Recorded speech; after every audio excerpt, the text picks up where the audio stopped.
শোনা যাচ্ছে না ঠিক মতো, তাই তো?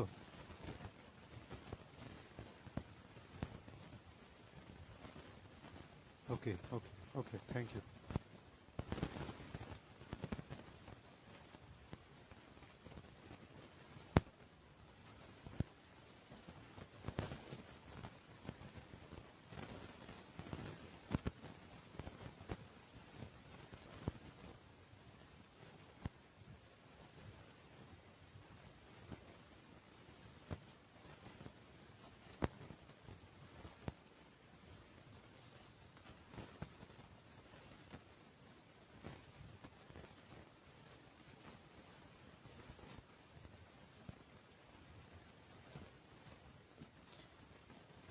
এইবার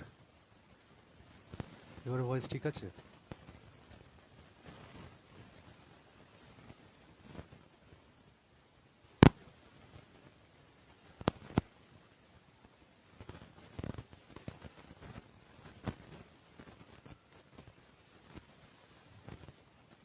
ওকে।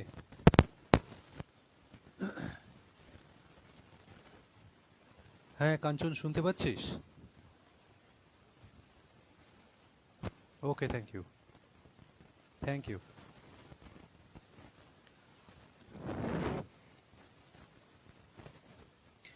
শুভ সন্ধ্যা।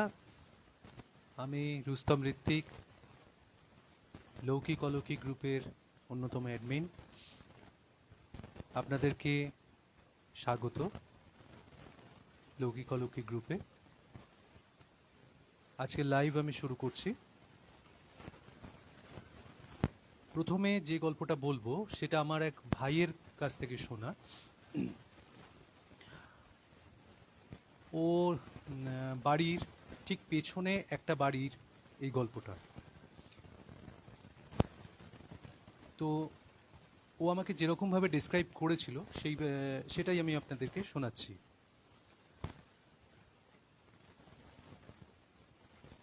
ওকে ওকে কাঞ্চন, ঠিক আছে, ওকে ওকে।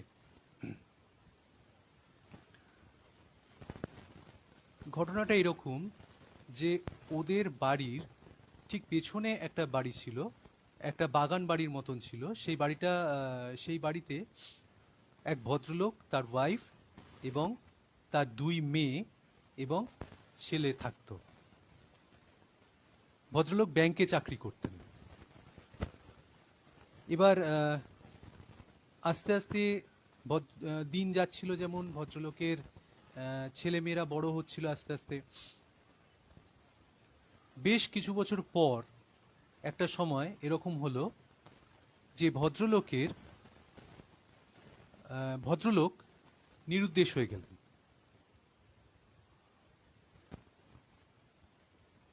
বেশ কিছু বছর পর ওই ভদ্রলোক নিরুদ্দেশ হয়ে গেলেন। ফলে কিরকম হলো, উনি নিরুদ্দেশ হয়ে যাওয়ার ফলে এই সংসারের যে কাঠামোটা সেটা সম্পূর্ণভাবে ভেঙে গেল। এইবার সংসারের কাঠামো ভেঙে গেল মানে আর্থিক যে কাঠামোটা সেটা ভেঙে গেল। কোনো রকমে কায় ক্লেশে ভদ্রমহিলা তার সন্তানদের নিয়ে জীবন চালাতেন।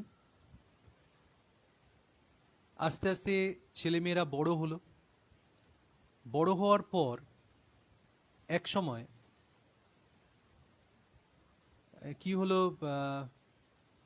চাকরি বাকরির খোঁজ খবর চলতে লাগলো, কিন্তু ছেলে কিংবা মেয়ে কেউই কিন্তু সেইভাবে চাকরি পাচ্ছিল না।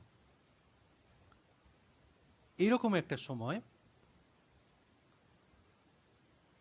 একটি অনুষ্ঠান বাড়িতে এই বাড়ির যে ছোট মেয়ে, অর্থাৎ ভদ্রমহিলার যে ছোট মেয়ে, ওনাকে একটি পরিবারের ভালো লেগে যায় এবং তারা এই ভদ্রমহিলার কাছে ওই ছোট মেয়ের জন্য বিয়ের প্রস্তাব দেন। যদিও বাড়িতে বড় মেয়ে রয়েছে, কিন্তু যেহেতু সংসারের অবস্থা টালমাটাল, সেই জন্য ভদ্রমহিলা এই প্রস্তাব মেনে নেন।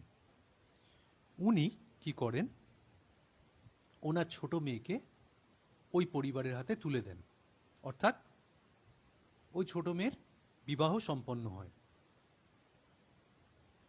এইবার ভদ্রমহিলা তার ছেলে এবং মেয়েকে নিয়ে, বড় মেয়ে এবং ছেলেকে নিয়ে ওই বাড়িতে থাকতেন।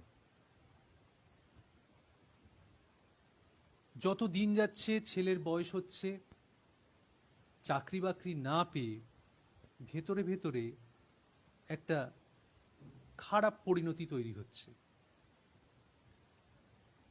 অবশেষে ছেলেটি একটু অন্যরকম, একটু একটু মাথাটা একটু অন্যরকম হয়ে গেল। ঠিকমতো সবার সঙ্গে মিশতো না, একটু দূরে দূরেই থাকতো। তা আমার ভাই বলছে যে একদিন সকালবেলা ভাই ওর দাদুর সঙ্গে বেরিয়েছে, বেরিয়ে মানে মর্নিং ওয়াকে, ওর দাদু মর্নিং ওয়াক বেরিয়েছে এবং ভাই ওর সঙ্গে বেরিয়েছে। তো তখন ওই যে ছেলেটি, সেই ছেলেটির সঙ্গে ওর দাদু, মানে ভাইয়ের দাদু আর ভাইয়ের দেখা হয়। তো সেই ছেলেটি, ওনার নাম ছিল পুটু। তো সেই পুটু কাকু, ভাই বলছে যে সেই পুটু কাকু তখন আমার মাথায় হাত বুলিয়ে দেন, দাদুর সঙ্গে কথা বলেন। কখনোই মনে হয়নি যে ওর ভেতরে একটা ফ্রাস্ট্রেশন কাজ করছে। এটা সকালবেলা 6:30 7টার ঘটনা। এরপর বেলা বাড়ে, হঠাৎ বেলা 11টা 11:30টার সময় ভাইরা শোনে যে ওই পুটুদাদের বাড়ি থেকে চিৎকারের আওয়াজ আসছে। কি ব্যাপার, চিৎকারের আওয়াজ আসছে কেন, কি হলো? পাশেই একটা গোয়াল ছিল।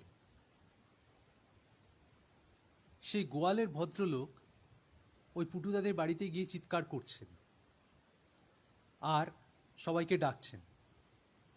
কি হয়েছে কেসটা? পুটুদা নিজের গায়ে আগুন লাগিয়ে দিয়েছে।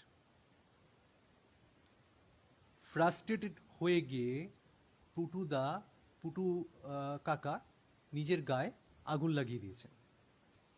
এবং ওই যে গোয়াল ঘরে যে মানে গোয়াল ছিল যেই ভদ্রলোকের, উনি তখন একে বাঁচাতে যাচ্ছেন, সেই জন্য উনি বাকিদেরও চিৎকার করে করে ডাকছেন। তো যেভাবেই হোক আগুনটা নেভানো গেছিল।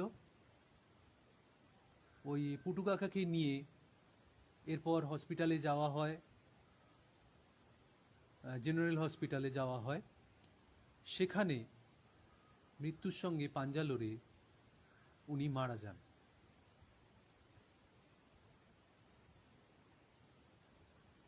নেক্সট, এইবার ওই ফ্যামিলিতে ভদ্রমহিলা এবং তার বড় মেয়ে, এই দুজনই রইল। ছোট মেয়ের তো বিয়ে হয়ে গেছে, আর পুটুদার তো এরকম করুণ একটা পরিস্থিতি হলো। এইবার দিন কাটতে লাগলো, দুর্গাপুজো আসছে। দুর্গাপুজোর সময় ভদ্রমহিলা যে বড় মেয়ে, উনি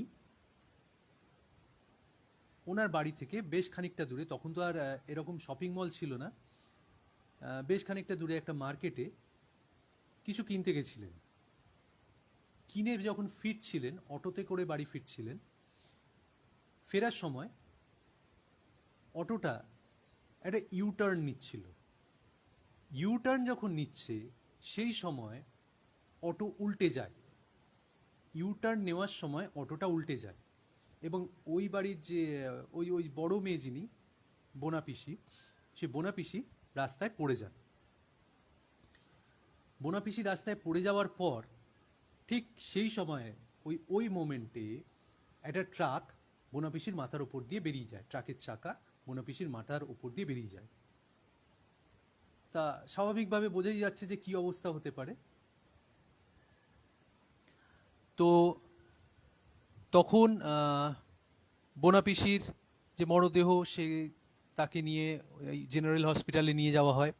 এদিকে বোনা পিসির যে মা, উনি অনেকক্ষণ ধরে অপেক্ষা করার পর যখন দেখছেন যে মেয়ে আসছে না, তখন স্বাভাবিকভাবে পুলিশ স্টেশনে যান পুলিশ স্টেশনে গিয়ে খোঁজ খবর নেন, সেখান থেকে জেনারেল হসপিটালে যান। জেনারেল হসপিটালে যাওয়ার পর উনি জানতে পারেন যে ওনার বড় মেয়ে মৃত।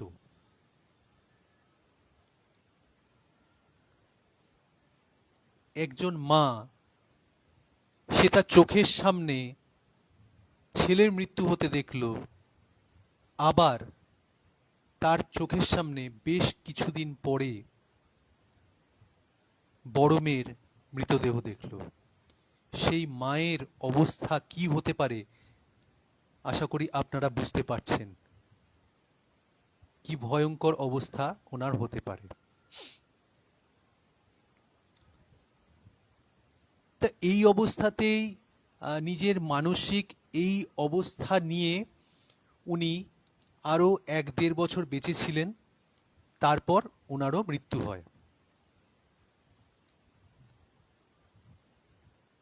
একটা পরিবার কিভাবে শেষ হয়ে গেল। ছোট মেয়ে বেঁচে ছিল, এদের মধ্যে ছোট মেয়ে বেঁচে ছিল। যেহেতু ছোট মেয়ের বিয়ে হয়ে গেছিল, সে ওই বাড়িতে আসতো কম।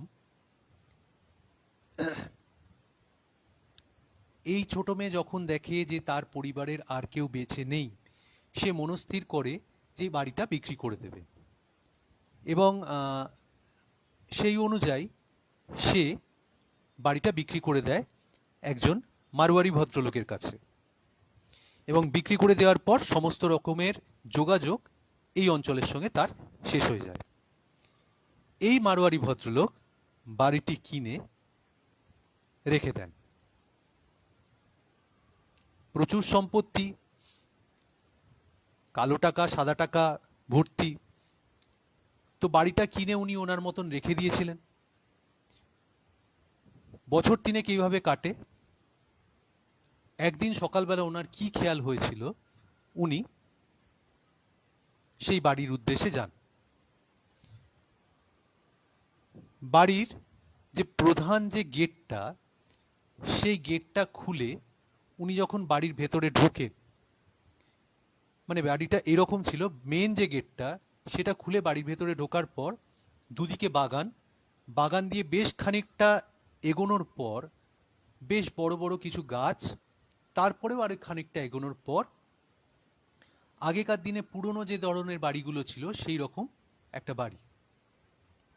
তা উনি দেখেন ওই বাড়ির মধ্যে ভদ্রমহিলা, যেই ভদ্রমহিলা মারা গেছেন, মানে ওই বাড়ির যে কর্ত্রী ছিলেন, ভদ্রমহিলা গাছের তলায় ফুল কুড়োচ্ছেন।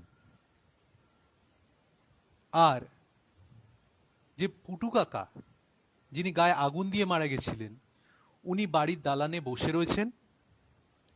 আর বোনা পিসি, যিনি অ্যাক্সিডেন্টে মারা গেলেন, অটো অ্যাক্সিডেন্টে মারা গেলেন, উনি একটি গাছের ডালে বসে রয়েছেন।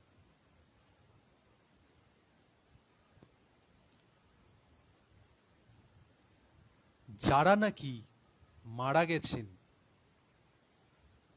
তাদেরকে ওই ভদ্রলোক দিন দুপুরে ওই রকম অবস্থায় দেখছেন। কি ভয়ঙ্কর হতে পারে সেই অবস্থাটা একবার ভেবে দেখুন।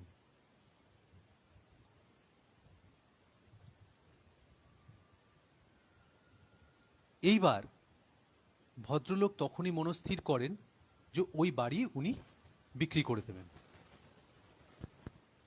বাড়ি ফিরে সেরকম উনি চেষ্টা করেন, কিন্তু সম্পূর্ণভাবে নাকাময়াব, মানে উনি পারলেন না বাড়িটা বিক্রি করতে। কেউ ওই বাড়ি কিনতে চাইল না। অগত্যা ভদ্রলোক কি করলেন, ওই বাড়ির চারিদিকে পাঁচিল তুলে দিলেন, অনেক উঁচু পাঁচিল তুলে দিলেন, যাতে ওই পাঁচিল টপকে, মানে জেলখানায় যেরকম উঁচু পাঁচিল হয় সেই রকম উঁচু পাঁচিল তুলে দিলেন, যাতে ওই বাড়ি টপকে ওখানে কোনো দুষ্কর্ম না হতে পারে। এবং যে মূল যে দরজাটা ছিল, প্রধান যে দরজাটা ছিল, সেখানেও একদম উঁচু পাঁচিল তুলে দিলেন। বাড়িটা এখনো আজও ওই অবস্থাতেই ওখানে রয়েছে, সেম একই রকম অবস্থা। আমি একবার ভাইয়ের বাড়িতে গেছিলাম। ভাইয়ের কাছে গল্পটা আমি আগেই শুনেছি। দেওয়ালির আগের দিন, দেওয়ালির আগের দিন মানে কালী পুজোর আগে, ভূত চতুর্দশী ছিল সেইবার, মানে যেই বছর গেছিলাম ভূত চতুর্দশী ছিল। সেদিন আমি ভাইদের ছাদে উঠে ওই বাড়িটা দেখেছিলাম। চারিদিকে জঙ্গলের মতন হয়ে রয়েছে বাড়িটায়। বাড়ির আশেপাশে কিন্তু মানে অদ্ভুত একটা ধরন, অদ্ভুত একটা ব্যাপার, বাড়ির যে সামনে জায়গাটা, সেই জায়গাটা কিন্তু খুব পরিষ্কার ছিল। মনে হচ্ছিল যেন প্রত্যেক দিন কেউ ওখানটা ঝাঁট দিয়ে পরিষ্কার করে রাখে। বাড়ি তো বন্ধ, কেউ তো ঢোকে না, কিন্তু জায়গাটা ওই রকমই ছিল। আজও ওটা ওই অবস্থাতেই পড়ে আছে। ভাইদের আমি যেরকম বললাম যে ভাইদের ছাদ থেকে উঠে ওই বাড়িটা দেখা যায়। তো এইবার ভাইদের বাড়িটা ঠিক তার আগে, মানে ভাইদের যে ফ্ল্যাটটা ঠিক তার আগে। এই ফ্ল্যাটের একটা গল্প আমি আপনাদেরকে বলেছি, আগে বলেছি, আমি আরেকবার রিমাইন্ড করিয়ে দিচ্ছি। একজন ভদ্রমহিলা রং করছিলেন ঘরের মধ্যে, রং করছিলেন। রং করার পর হাতের রংটা তোলার জন্য হাতে কেরোসিন লাগিয়েছিলেন, কেরোসিন দিয়ে রং তুলছিলেন। তা সেই সময় উনি হঠাৎ করে খেয়াল পড়ে যে সময় হয়ে গেছে, তো মানে দুপুর হয়েছে, তা ভাত বসাতে হবে। উনি ভাত বসাতে গিয়েছিলেন গ্যাসে, এবং সেখান থেকে ওনার হাতে আগুন ধরে যায়, ধরে গিয়ে গোটা শরীরে আগুন ধরে যায়। আশা করি আপনাদের মনে পড়ছে গল্পটা। হ্যালো দিদি। তো এইবার সেই বাড়িটা, মানে ওই ওই ভাইদের ওই বাড়িটা, এই বাড়িটা সম্পর্কে একটা মিথ আছে। এখন কতটা সত্যি সেই মিথটা সেটা কেউ জানে না, কিন্তু একটা মিথ আছে এইরকম যে ওই বাড়িতে বহু বছর আগে, বেশ বেশ বেশ বহু বছর আগে, এক ভদ্রমহিলা, মানে এটা আমি কিন্তু আমার ভাইয়ের বাড়ির কথা বলছি, ভাইদের যে ফ্ল্যাটটা সেটার কথা বলছি। এক ভদ্রমহিলা তার ছেলেকে নিয়ে থাকতেন। তো ছেলেটা একটু মাথা গরম ছিল। একদিন রাত্রে ভদ্রমহিলা এবং তার ছেলে খেতে বসে। কোনো একটা ব্যাপারে দুজনের মধ্যে বচসা হয়, মা আর ছেলের মধ্যে বচসা হয়। ছেলেটার মাথা এতটাই গরম, ছেলেটা কি করে, বটি দিয়ে নিজের মার গলা কেটে দেয়, মানে মার পুরো ধর থেকে মুন্ডুটা আলাদা করে দেয়। এরপর থেকে এই বাড়িটার নাম হলো, এরপর থেকে এই বাড়িটার নাম ওইসব অঞ্চলের লোকেরা দিয়েছিল গলা কাটা বাড়ি। কি ভয়ঙ্কর পরিস্থিতি! ছেলে রাগের মাথায় তার মার শিরচ্ছেদ করছে। ভাবতে পারেন? ভাবা যায় এটা? এনিওয়ে, আমরা এগিয়ে যাই গল্পে। তো ভাই তখন ছোট। বাড়িটা যখন হয়, ওরাই প্রথম ওই বাড়িতে আসে। মানে তখনও আন্ডার কনস্ট্রাকশন ছিল, বাড়িটা তখনও আন্ডার কনস্ট্রাকশন ছিল। ওরা তিনতলায় ফ্ল্যাট কিনে চলে আসে। তো ওই ফ্ল্যাটে ওরা থাকতে শুরু করে। তখনও বাড়িতে কিন্তু সেইভাবে কেউ আসেনি। হ্যাঁ, বাড়ির ছাদে কোনো একটা মোবাইল কোম্পানির টাওয়ার বসেছিল। সেই টাওয়ারের দেখভাল করার জন্য দুই ভদ্রলোক যাতায়াত করতেন। একজনের নাম ছিল মলয় এবং আরেকজনের নাম ছিল তারাদাস। তো আসছি তাদের কথায়, ভাইয়ের কথা আগে বলি।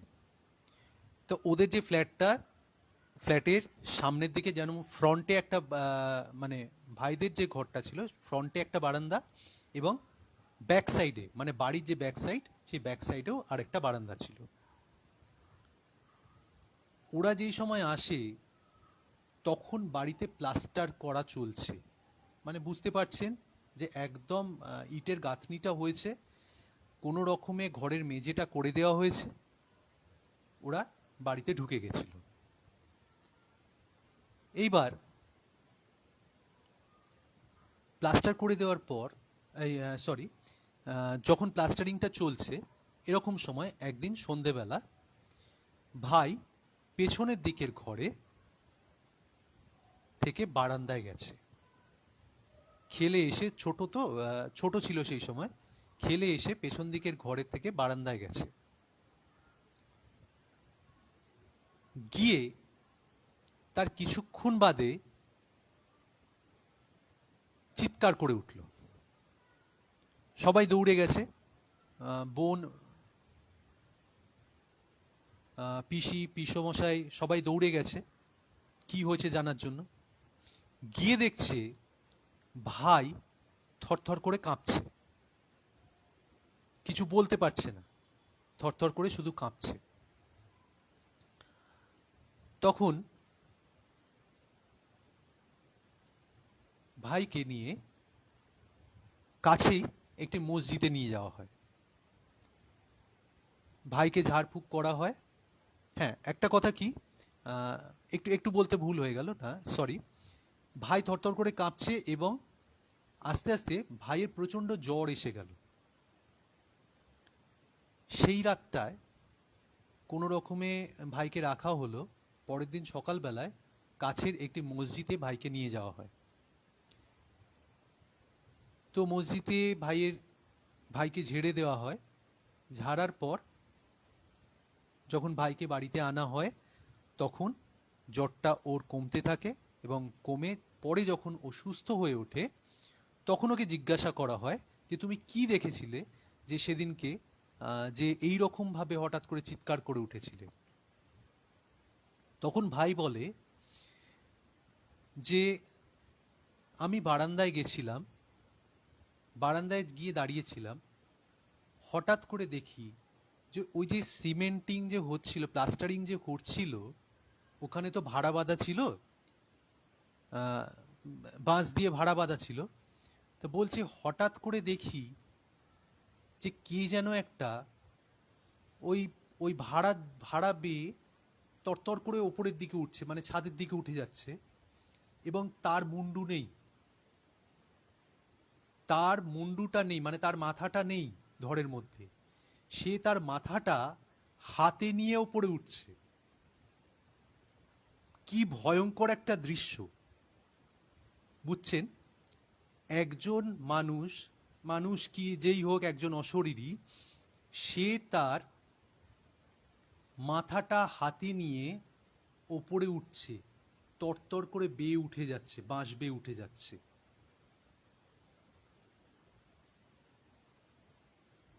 ভাই বলে ওখানে ছিল, আমি হলে তো অজ্ঞান হয়ে যেতাম। কি ভয়ঙ্কর একটা দৃশ্য হতে পারে ভেবে দেখুন।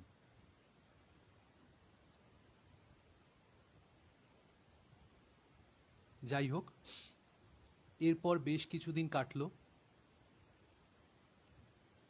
আপনাদের একটু আগে বললাম যে একটা মোবাইল টাওয়ার বসেছিল ওই বাড়িতে, এবং সেই বাড়ির ওই ওই ওই ওই ওই মোবাইল টাওয়ারটা দেখভালের জন্য কোম্পানি থেকে দুজনকে অ্যাপয়েন্ট করা হয়েছিল। একজনের নাম ছিল মলয় আর একজনের নাম ছিল তারা দাস। ভীষণ সাহসী ছিল দুজন। তা যেখানে টাওয়ারটা বসে সেই যে ঘরটা থাকে উপরে, সেটা তো এসি করা থাকে, তা এদের ডিউটি ছিল রাত্রিবেলায় ওই ঘরটায় থাকবে। ওকে, তো পালা করে করে এরা থাকতো, এক সপ্তাহ তারাদাস থাকতো, এক সপ্তাহ মলয় থাকতো। তো এরকমই একটা দিন, সেদিনকে তারাদাসের ডিউটি ছিল ওখানে রাত্রিবেলা থাকার। তো ঘরের মধ্যে রয়েছে, তারাদাস ঘরের মধ্যে শুয়ে আছে।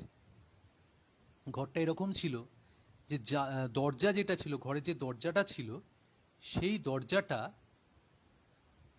নিচটা ফাঁকা ছিল।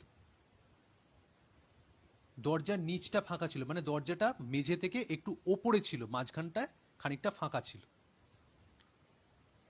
তো তারাদাস ওখানে শুয়ে রয়েছে। ওখানে যদি শোয় তাহলে ছাদের মধ্যে কে আসছে না আসছে ওই ফাঁকটা থেকে দেখা যেত। তাই তারাদাস ওখানে শুয়ে রয়েছে। হঠাৎ মাঝরাতে তারাদাসের ঘুম ভাঙে। এখন আপনারা একটা জিনিস দেখবেন, জানি না এটা সবার সঙ্গে হয় কিনা, আমার সঙ্গে তো এটা হয় যে আমি যখন ঘুমোই, যদি কেউ আশেপাশে থাকে তাহলে আমার ঘুমটা ভেঙে যায়, আমি বুঝতে পারি যে কেউ রয়েছে, আমি ঘুমটা ভেঙে যায়। হয়তো আপনাদের মধ্যে কারো কারোর সঙ্গে হয়, কারো কারোর সঙ্গে হয় না। যাদের ঘুম খুব ডিপ হয় তাদের সঙ্গে হয়তো হয় না। যাই হোক, আমার সঙ্গে হয়। তারাদাসেরও সেই রকম হয়েছিল। ও সেদিনকে ঘুম থেকে মানে হঠাৎ করে ঘুমটা ভেঙে যায়। ঘুমটা ভেঙে গিয়ে ও দেখে যে ওর মাথার কাছে কেউ দাঁড়িয়ে রয়েছে, মানে দরজার ওপারে ওর মাথার কাছে কেউ দাঁড়িয়ে আছে। তা ও ভালো করে যখন দেখে, তখন দেখে যে দাঁড়িয়ে রয়েছে সে তার মুন্ডুটা হাতে নিয়ে দাঁড়িয়ে আছে। যে দাঁড়িয়ে রয়েছে ওখানে, সে তার মুন্ডুটা হাতে নিয়ে দাঁড়িয়ে রয়েছে। আপনি ঘুমোচ্ছেন, ঘুম ভেঙে হঠাৎ দেখছেন আপনার সামনে কেউ দাঁড়িয়ে রয়েছে, সে তার মুন্ডুটা হাতে নিয়ে দাঁড়িয়ে রয়েছে এবং মুন্ডুটা বিকৃত অবস্থায় রয়েছে, মানে পচা গলা এরকম অবস্থায় রয়েছে।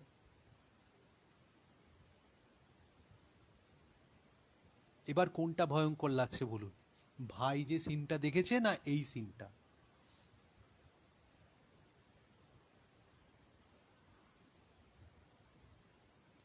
স্বাভাবিকভাবে তারাদাস চিৎকার করে ওঠে, চিৎকার করে উঠে ওখান থেকে দৌড়ে নিচে নেমে আসে।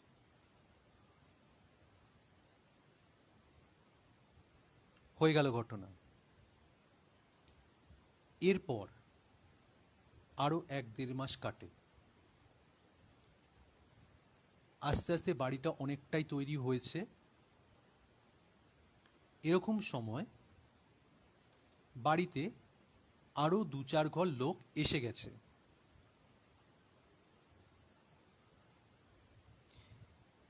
একদিন সন্ধেবেলা লোডশেডিং হয়ে গেছে। সেই সময় মলয় একতলা থেকে ওপরে উঠছে সিঁড়ি দিয়ে।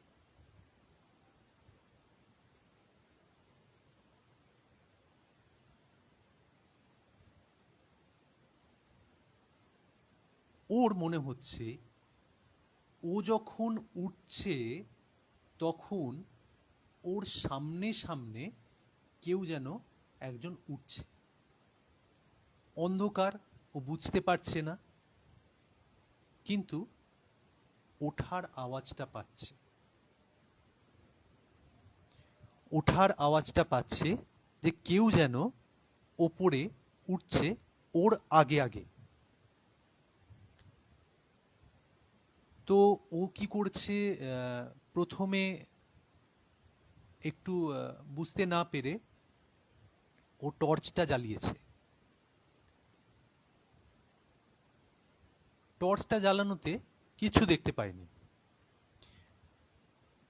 তখন ও জিজ্ঞাসা করছে যে কেউ কি আমার সামনে আছো? কেউ কি আমার সামনে আছো যে ওপরের দিকে উঠছো?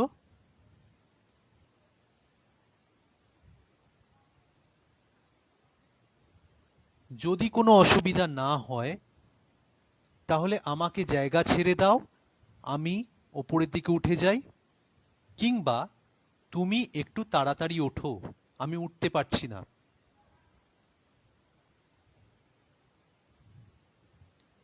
কোনো শব্দ নেই, কোনো আওয়াজ নেই। কিন্তু ও বুঝতে পারছে কেউ উঠছে। আবার ও যখন আলোটা জ্বালিয়েছে, দেখছে সামনে কেউ একজন উঠছে। সামনে কেউ একজন উঠছে। আগেরবার যেমন দেখতে পায়নি কেউ উঠছে না, মানে কাউকে দেখতে পায়নি, এবার দেখছে যে সামনে কেউ একজন উঠছে এবং তার হাতেও ওই কাটা একটা মুন্ডু।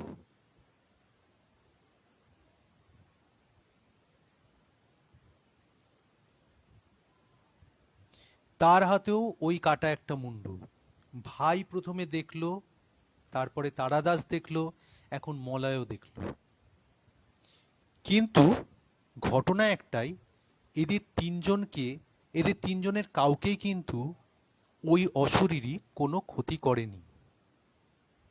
এদের তিনজনের কাউকেই কিন্তু ওই অশরীরী কোনো ক্ষতি করেনি। মলয় এই দৃশ্য দেখার পর তাড়াতাড়ি আবার নিচে নেমে আসে।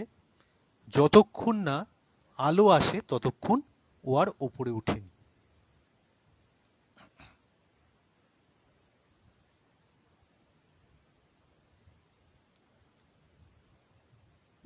এরপর বাড়িটায় অনেক পুজো অর্চা করা হয়। তারপর থেকে আর কেউ এই ধরনের কোনো অশরীরীকে এখানে দেখতে পায়নি। তবে হ্যাঁ, এটা বলতে পারি যে ওই বাড়িতে যতগুলো ফ্যামিলি রয়েছে প্রত্যেকটা ফ্যামিলিতেই কিন্তু কোনো না কোনো মানুষের, মানে কোনো না কোনো মেম্বারের কোনো কঠিন অসুখ রয়েছে, কিংবা কোনো না কোনো ফ্যামিলি মেম্বার কোনো কঠিন অসুখে মারা গেছে।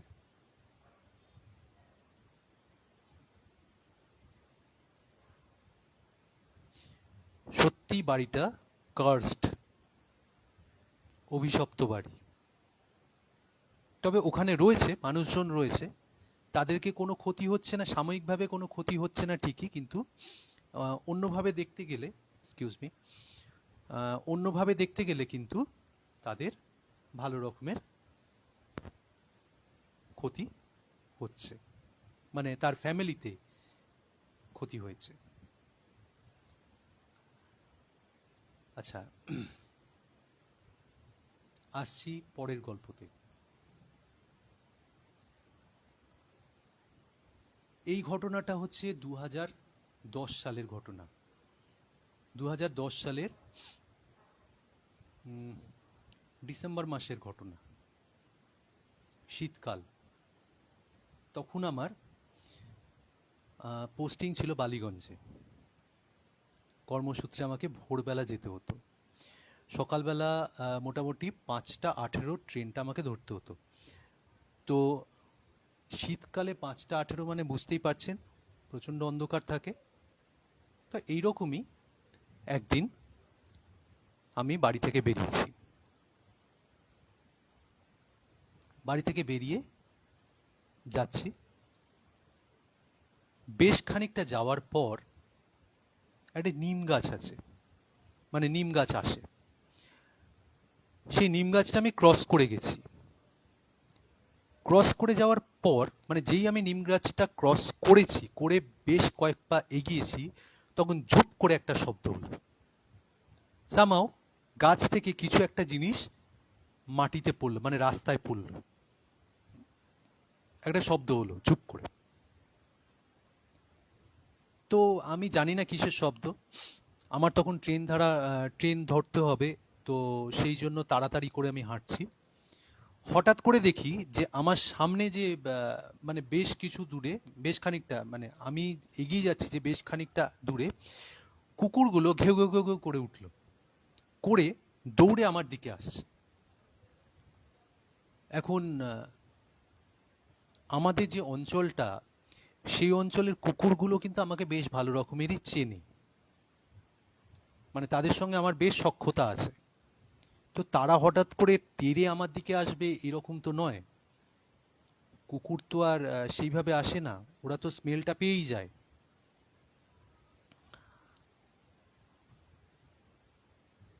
তো ওরা দেখলাম তেড়ে আমার দিকে আসছে, এসে খানিকটা এসে এবার দেখলাম আমাকে কিছু করলো না, আমার পাশ দিয়ে দৌড়ে চলে গেল, আমার পাশ দিয়ে দৌড়ে আমার পেছনের দিকে চলে গেল। আচ্ছা, এই যে আমি আসছিলাম, ওই যে ঝুপ করে একটা শব্দ হয়েছে, এই যে আমি আসছিলাম, আমার মনে হচ্ছিল যে কেউ যেন আমাকে অনুসরণ করছে, একটা আমার ফিলিং হচ্ছিল কেউ আমাকে অনুসরণ করছে। তারপরেই তো কুকুরদের এরকম চিৎকার। এরা যে দৌড়ে আমার পেছনের দিকে চলে গেল, তারপর কিন্তু ওই ফিলিংটা আমার ছিল না। মানে আমি বুঝছিলাম যে না, আমাকে এখন আর কেউ অনুসরণ কিন্তু করছে না।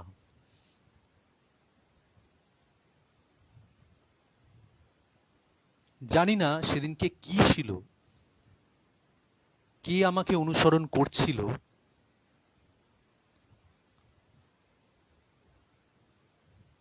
বুঝতে পারি না। এখন কুকুরদের তো একটা আলাদা সেন্স হয়, ওরা তো অনেক কিছু দেখতে পারে, মানে যে কোনো অ্যানিমালেরই ওরা অনেক কিছু শুনতে পায়, ওরা অনেক কিছু দেখতে পারে।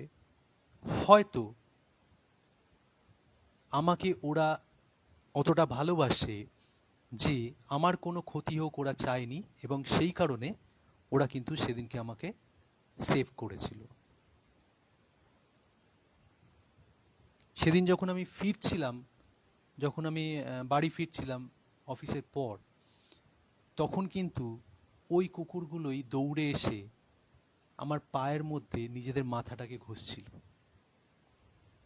সামাও ওরা এটা বোঝাতে চাইছিল যে আমরা আমাদের কাজ করে দিয়েছি।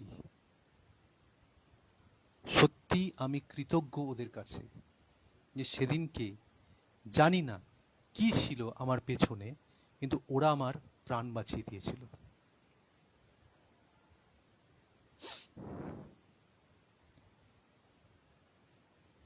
আসছি পরের গল্পে।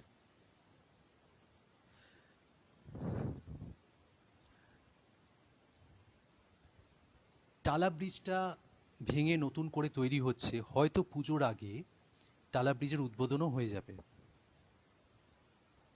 তো এই যে টালা ব্রিজটা, মাঝখানে একটা স্টপেজ ছিল। ধরুন আপনি চিড়িয়া মোড় থেকে শ্যামবাজারের দিকে যাচ্ছেন, তো মাঝে একটা স্টপেজ ছিল। তো সেই স্টপেজে বাস দাঁড়ালে ওখান দিয়ে একটা সিঁড়ি ছিল, সিঁড়ি দিয়ে আপনি নেমে গেলেন। নিচে নেমে যাওয়ার পর একদিকে দেওয়াল রয়েছে, রেল ইয়ার্ড পেছন দিকটাতে, আর ওখান দিয়ে যদি ওই রাস্তা ধরে আপনি এগিয়ে যান, তাহলে চারটে রাস্তা প্যারালাল থাকছে। একটা ওলাইচন্ডী রোড, একটা ইন্দ্রবিশ্বাস রোড, একটা তারাশঙ্কর সরণি, আর একটা হচ্ছে খেলাতবাবু লেন। এই চারটে রাস্তা প্যারালাল থাকছে। তো টালা যে থানাটা রয়েছে, সেই থানার ওখানে পুলিশ ট্রেনিং সেন্টার আছে। তো আমার কোনো এক বন্ধুর সেই সময়, মানে স্কুলের বন্ধু, সেই সময় টালা থানায় পোস্টিং ছিল। ওর সঙ্গে আমার একদিন দেখা হয়েছিল। তা দেখা হওয়াতে ও আমাকে বলেছিল যে ওর বাড়িতে যাওয়ার জন্য। আমার কাছে ফোন নাম্বার নিয়েছিল, এরপর প্রায়শই আমাকে বলতো যাওয়ার জন্য। তাই একটা শনিবার দেখে আমি ওর বাড়িতে যাই। সকাল থেকেই আকাশ মেঘলা ছিল। ওর বাড়িতে এই দুপুর দুপুর নাগাদ গেছিলাম। যাওয়ার পর কথাবার্তা যেমন হয়, অনেক দিন বাদে বন্ধুদের সঙ্গে দেখা হলে যেরকম ব্যাপারটা হয়, কথাবার্তা যেমন হলো হলো, গল্প করতে করতে হঠাৎ করে বৃষ্টি নেমে যায়, মুষলধারে বৃষ্টি। তো মানে এমন অন্ধকার হয়ে আসে যেন মনে হচ্ছিল বিকেল 5টাতেই সন্ধে 7টা হয়ে গেছে, এতটাই অন্ধকার হয়ে আসে। তো বেশ কিছুক্ষণ অপেক্ষা করার পর আমি দেখলাম যখন বৃষ্টিটা থামছে না, তখন আমি ওকে বললাম যে আমি আসি, জানা নেই যে কখন বৃষ্টি থামবে, আমাকে বেরিয়ে যেতে হবে। তো প্রথমে গাইগুই করছিল যে না থাক, আজকে আর যাস না, বাড়িতে যাস না, জল জমে গেছে রাস্তায়। যাওয়ার দরকার নেই, কালকে সকালবেলা চলে যাবি। কিন্তু আমি নাছোড়বান্দা ছিলাম, আমি ঠিক বেরিয়ে গেছি। বেরিয়ে গিয়ে ওই রাস্তা ধরে হাঁটছি, প্রচণ্ড বৃষ্টি, মুষলধারে বৃষ্টি পড়ছে, একটা লোক নেই, কোথাও কিচ্ছু নেই, ছাতা মাথায় দিয়ে আমি যাচ্ছি। তা যেরকম বৃষ্টি পড়ছে তাতে প্যান্ট ফ্যান্ট সব ভিজে গেছে আমার। আমি এগিয়ে যাচ্ছি, ওখানে একটি বিয়ে বাড়ি ভাড়া দেয়, মানে একটা বাড়ি আছে বিয়ে পারপাসে কিংবা অনুষ্ঠান পারপাসে ভাড়া দেয়। সেই বাড়িটা ক্রস করছি, তার আগে থেকেই রাস্তায় তো জল জমেছে, তো জলের মধ্যে দিয়ে যদি আপনি হাঁটেন তাহলে একটা ছলাৎ ছলাৎ করে একটা আওয়াজ হবে। তো সেরকম আমিও যখন হাঁটছি, ওই ছলাৎ ছলাৎ করে একটা আওয়াজ হচ্ছে। বেশ খানিকটা যাওয়ার পর আমার পায়ের স্টেপে যেরকম আওয়াজ হচ্ছে, ঠিক সেই রকম আরো একবার কি দুবার আরো স্টেপের আওয়াজ হচ্ছে। মানে পরিস্থিতিটা এমন ছিল, এখন আমার গায়ে, আমি আপনাদেরকে বলছি, ঘটনাটা বলছি, আমার গায়ে এখনো কাঁটা দিচ্ছে, মানে ওই ওই মোমেন্টটার কথা চিন্তা করে। ওইরকম মানে আমার স্টেপে যেরকম আওয়াজ হচ্ছে, ছলাৎ করে আওয়াজ হচ্ছে, তারপরে ছলাৎ ছলাৎ করে দুবার কি তিনবার আওয়াজ হচ্ছে। তো আমি এগিয়ে যাচ্ছি, বেশ খানিকটা এগিয়েছি, ওই যে বাড়িটা বললাম যে অনুষ্ঠান বাড়িটা যেটা ভাড়া দেওয়া হয়, সেটা থেকে আরো খানিকটা এগিয়েছি। এগিয়ে গিয়ে হঠাৎ করে আমি হুমড়ি খেয়ে পড়ে গেলাম, হাত থেকে ছাতাটা ছিটকে চলে গেল, আর আমিও হুমড়ি খেয়ে রাস্তায় পড়ে গেলাম। এইবার আমি যে উঠতে যাব, সেটা উঠতে পারছি না, মনে হচ্ছে যেন আমার হাতগুলো আর হাঁটুটা কেউ ফেবিকুইক দিয়ে আটকে দিয়েছে, আমি কিছুতেই উঠতে পারছি না, মানে উঠে যে দাঁড়াবো সেটা করতে পারছি না।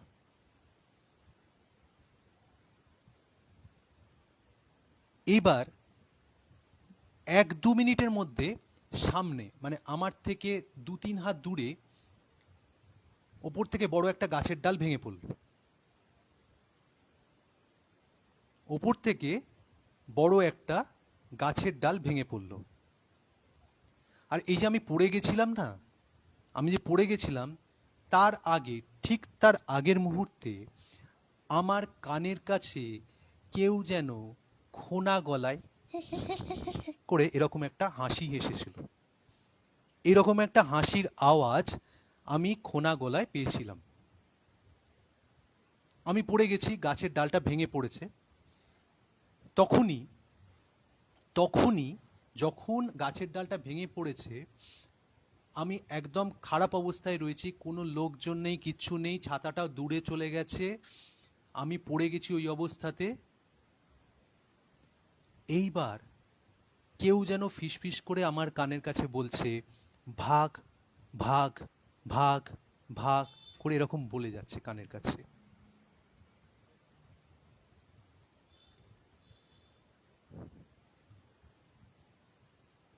এই যে গাছের ডালটা যে ভেঙে পড়েছে, আর এই যে আমার কানের কাছে বলছে ভাগ ভাগ ভাগ ভাগ করে যে বলছে, তারপর দেখলাম যে আমার হাতটা, মানে আমি উঠতে পারছি ওখান থেকে। আগে যেরকম একটা ফিল হচ্ছিল যে আমি আটকে রয়েছি, সেটা আর নেই, আমি উঠতে পারছি। কোনো রকমে ওই জায়গা থেকে কালেক্ট করলাম ছাতাটা। ওপরে যে গাছগুলো ছিল, মানে বেশ বড় বড় দুদিকে তো গাছ, আপনারা যদি কখনো যান তারাশঙ্খ সরণি দিয়ে দেখতে পাবেন, দারুণ, মানে রাস্তাটা দারুণ, মর্নিং ওয়াকের জন্য তো দারুণ। আপনারা যদি হাঁটেন তখন ভাববেন যে এটা তো কলকাতার মধ্যে হতেই পারে না। তো দুদিকে বড় বড় গাছ, সেই গাছের ডাল থেকে আমি আওয়াজ পাচ্ছি, সেই খোনা গলায় হাসির আওয়াজ পাচ্ছি। আর কানের কাছে অনবরত আমি আওয়াজ পাচ্ছি, ভাগ ভাগ ভাগ ভাগ করে কেউ যেন আওয়াজ করছে।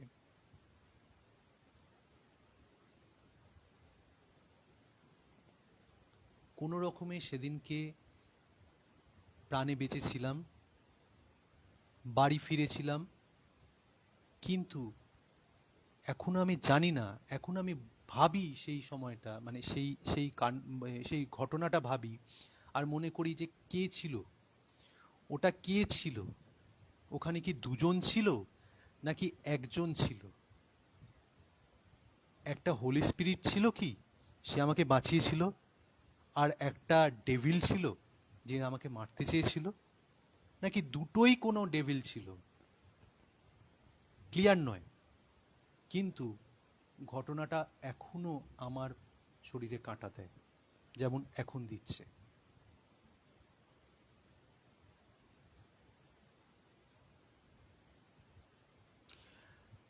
এইবার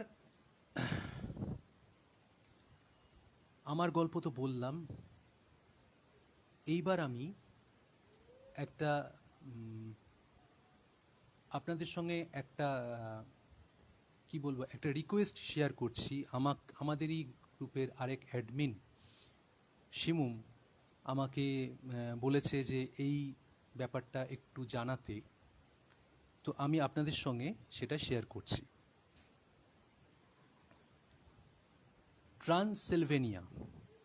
ট্রান্সিলভেনিয়ার যে ক্যাসেল,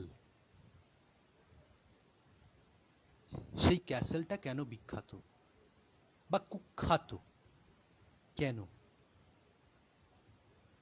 হয়তো আপনাদের মধ্যে অনেকের জানা আছে, হয়তো আপনাদের মধ্যে অনেকের জানা নেই।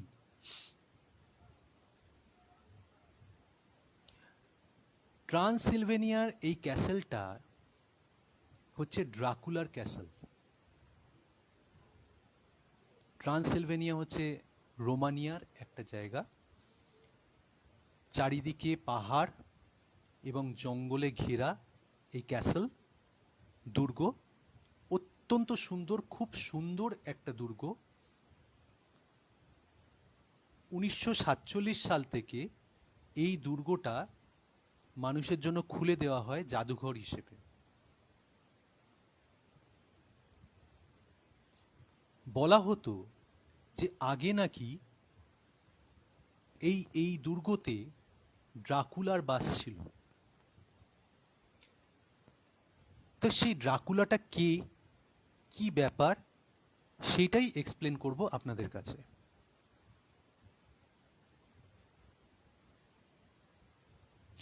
আপনারা স্পাইডারম্যান দেখেছেন, সুপারম্যান দেখেছেন, তো এই স্পাইডারম্যান সুপারম্যানের মতন ড্রাকুলারও একটা মিথ আছে। কিন্তু পার্থক্য এটাই যে স্পাইডারম্যান সুপারম্যান এরা আমাদের নিজেদের লাইফে নেই, মানে এদের কোনো অস্তিত্ব নেই, এগুলো কমিক্স সুপার হিরোর মতো। কিন্তু এই ড্রাকুলার সত্যিকারেরই অস্তিত্ব ছিল। তা কি ব্যাপার, কি ঘটনা, চলুন সে ব্যাপারে আমরা বিস্তারিত জানি।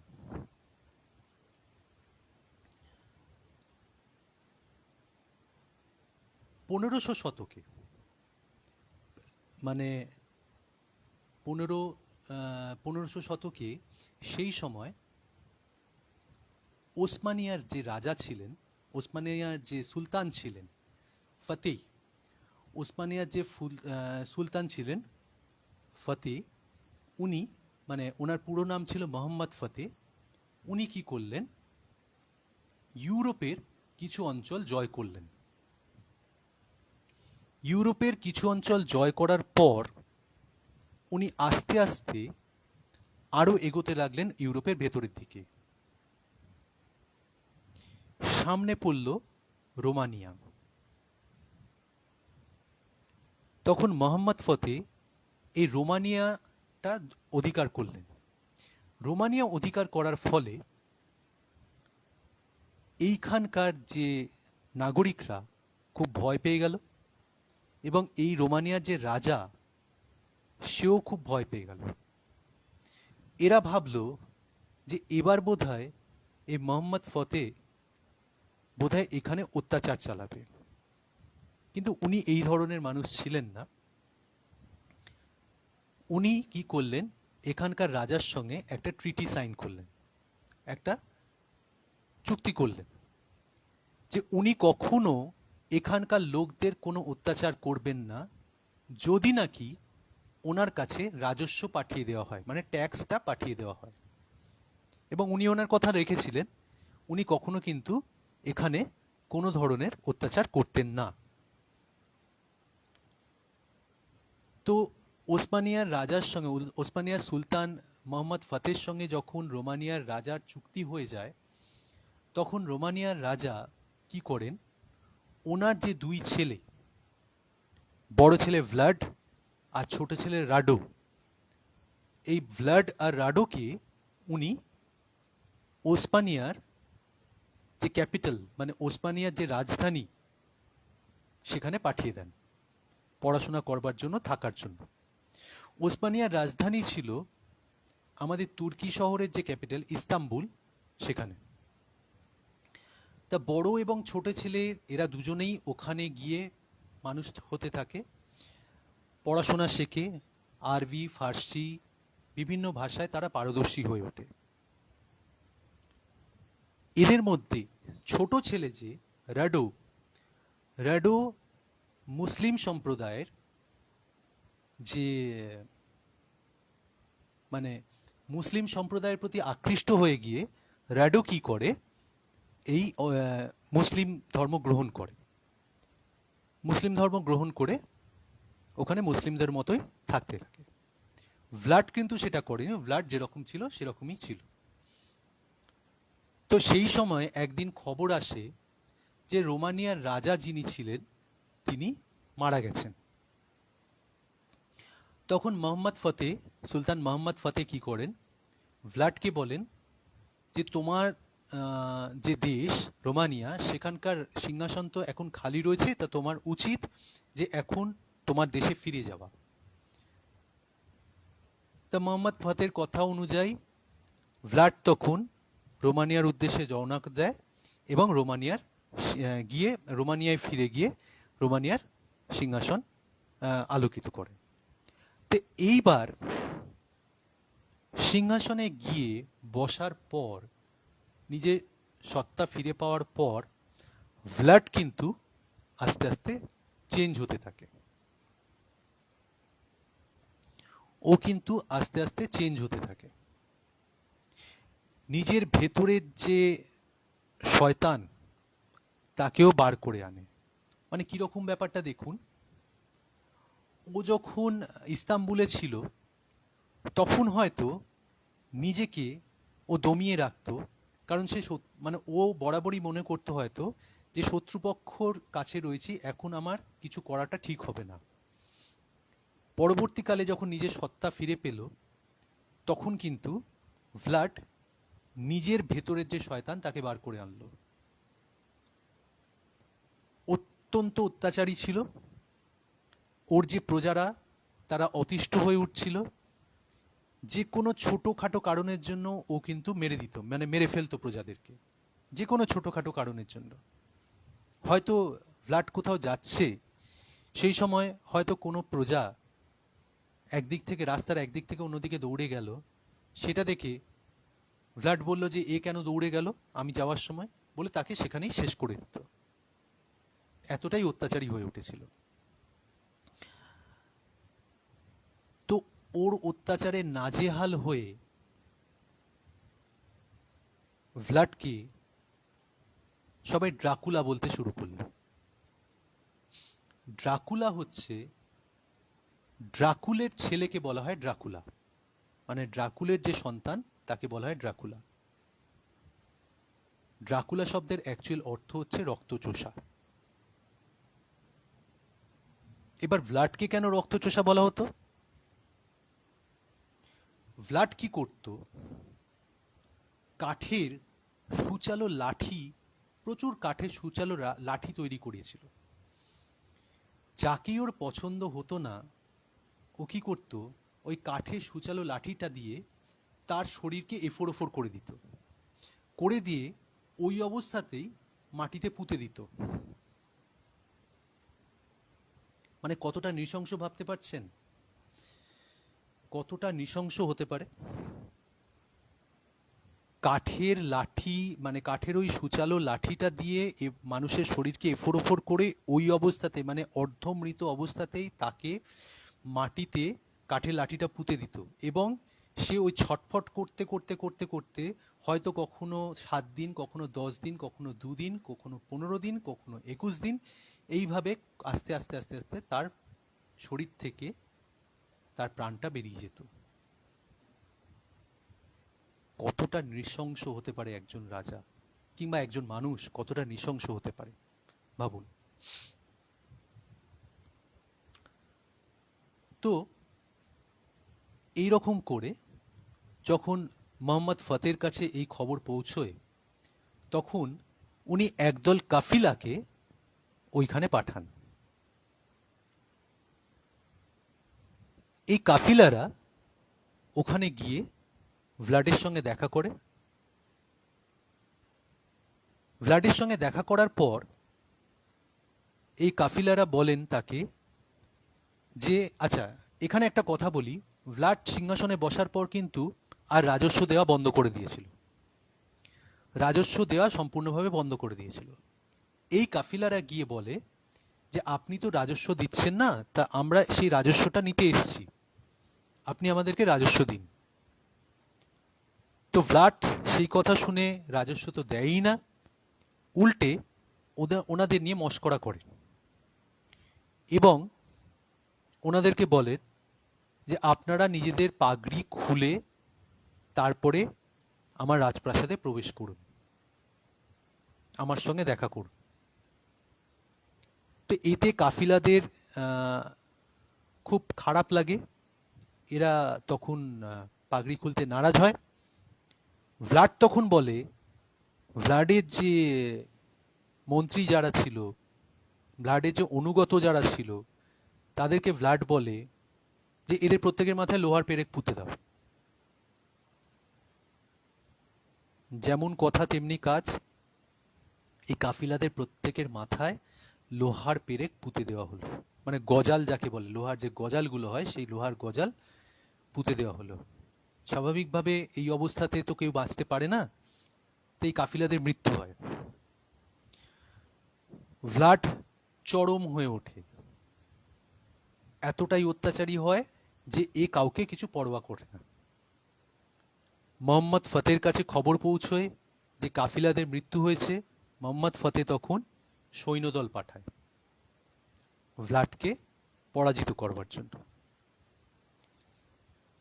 যেহেতু ভ্লাড এতদিন ধরে ওসমানিয়াতে ছিল, এই সৈন্যদলের কোথায় কি খামতি আছে না আছে সেটা ভ্লাডের খুব ভালো করে জানা ছিল, এবং সেই অভিজ্ঞতাকে কাজে লাগিয়ে ভ্লাড তখন কি করে, এই সৈন্যদলকে হারিয়ে দেয়।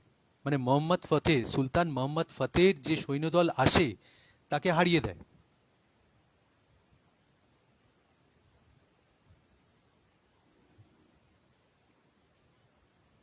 কথায় আছে যে চেঙ্গিস খান যখন কোনো যুদ্ধে যেত এবং যুদ্ধে সৈন্যদেরকে মারত, কিংবা কোনো কারণে কোনো মানুষকে যখন হত্যা করত, কোনো অঞ্চলের অনেক মানুষকে হত্যা করত, তখন তাদের খুলি নিয়ে মিনার বানাতো, তাদের খুলি নিয়ে মিনার বানাতো, মনুমেন্ট তৈরি করত। এই ভ্লাডও সেই রকম ওই যখন কারোর ওপর রাগ হতো ভ্লাডের, তখন সে যেমন ওই কাঠের সূচালো লাঠিতে তাদেরকে বিদ্ধ করে ওই জায়গায় পুঁতে দিত লাঠিটা, ঠিক সেই রকম মানুষকে মেরে তার গরম রক্ত দিয়ে সে রুটি খেত। এটা তার খুব প্রিয় জিনিস ছিল। কি ভয়ঙ্কর, কি নৃশংস একজন হতে পারে যে নাকি মানুষকে মেরে তার রক্ত দিয়ে, মানে গরম রক্ত দিয়ে সে রুটি খেত, ভাবা যায়?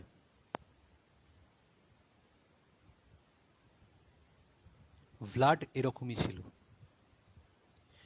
শোনা যায় যে 1 থেকে 1.5 লক্ষ মানুষকে সে এইভাবে মেরেছিল। 1 থেকে 1.5 লক্ষ মানুষকে ভ্লাড এইভাবেই মেরেছিল।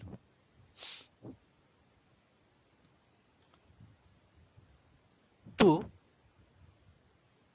মোহাম্মদ ফতে যখন দেখেন যে তার সৈন্যদল পরাজিত হয়েছে, তখন উনি আরো বড় একটা টুকরি, আরো একটা বড় সৈন্যদলকে নিয়ে সৈন্যদলকে ওখানে পাঠান ভ্লাডের সঙ্গে যুদ্ধ করতে। এইবার উনি সেই সৈন্যদলে সেনাপতি হিসেবে ভ্লাডেরই ভাই রাডোকে পাঠান। রাডো যখন তার সৈন্যদল নিয়ে ভ্লাডের উদ্দেশ্যে যাচ্ছিল, তখন রাস্তায় দেখে মোটামুটি 20 থেকে 30 হাজার সৈন্যদেরকে ভ্লাড কিভাবে ওই সূচালো কাঠের লাঠির মধ্যে বিদ্ধ করে রেখে দিয়েছে রাস্তার দুধারে।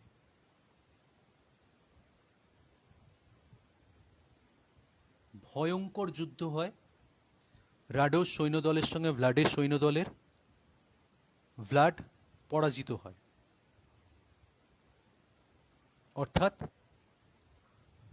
মোহাম্মদ ফতে কাঁটা দিয়ে কাঁটা তুলেছিলেন।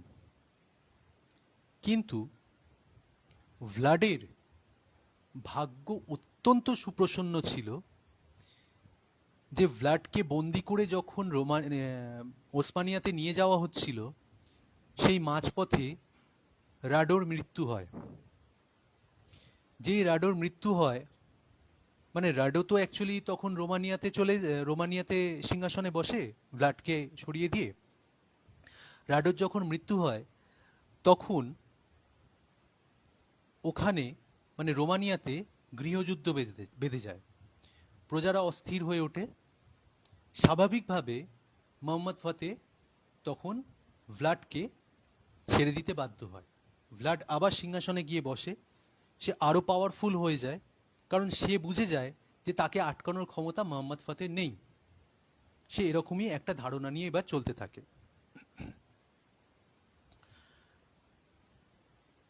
তো অত্যাচার আরো বেড়ে যায়, যার ফলে সুলতান মানে ওসমানিয়ার সুলতান মোহাম্মদ ফতে তখন নিজেই সৈন্যদল নিয়ে ভ্লাডের উদ্দেশ্যে যায়, ভ্লাডকে হারানোর উদ্দেশ্যে যায়। এবং মোহাম্মদ ফতে যখন পৌঁছয় ওখানে, ভয়ঙ্কর থেকে ভয়ঙ্কর একটা যুদ্ধ হয় ভ্লাডের সঙ্গে। এবং মোহাম্মদ ফতের সৈন্যদলের কারোর ছোড়া তীর গিয়ে ভ্লাডের গলায় বিঁধে যায় এবং সেখানেই ভ্লাডের মৃত্যু হয়। তখন মোহাম্মদ ফতে কি করেন, ভ্লাড যেরকম করত ঠিক সেমনি ভাবে ওই সূচালো কাঠের দণ্ডতে ভ্লাডের শরীরটা এফোড় ওফোড় করে মাটিতে ওই কাঠের দণ্ডটা পুঁতে দেন।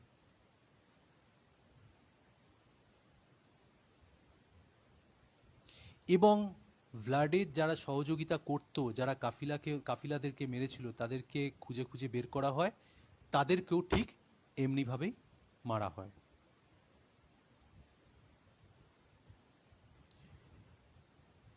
এই ঘটনাটা 1476 খ্রিস্টাব্দে ঘটেছিল।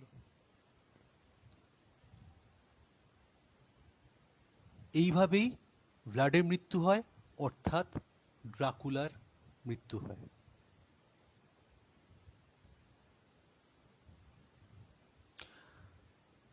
তো ড্রাকুলা কে, ড্রাকুলা কি ছিল, আপনাদের কাছে আমি এক্সপ্লেন করলাম। আরো কিছু স্টোরি, আমার নিজের কিছু স্টোরি, আমার ভাইয়ের কিছু স্টোরি, কিছু ঘটনা, ইনসিডেন্ট আমি আপনাদের সঙ্গে শেয়ার করলাম। আজকের লাইভ আমি এখানেই শেষ করছি। নমস্কার, শুভরাত্রি।